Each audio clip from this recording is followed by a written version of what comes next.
Naghahanap ka ng lugar kung saan pwede kayong mag-spend ng memorable event with your loved ones?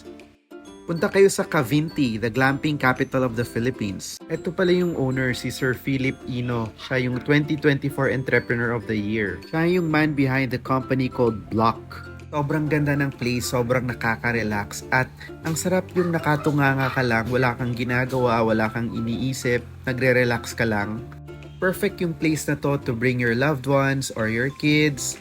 Tapos pwede kayong mag-canoe, magtingin-tingin sa kawalan, tapos mag-enjoy at langhapin yung masarap na hangin. Yung rooms pala comes with a private pool with a very nice view. Ang ganda, di ba?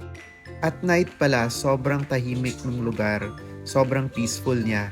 And kahit na gabi na siya, sobrang well lit kaya feeling mo safe ka pa rin kahit na gabi na. Tapos around 8 or 9 p.m. merong bonfire, pwede kayong mag-ihaw or maglabing-labing. Overall, sobrang ganda ng experience and I'm sure magiging core memory ito ng mga bata at matatandaan nila ito hanggang sa pagtanda nila.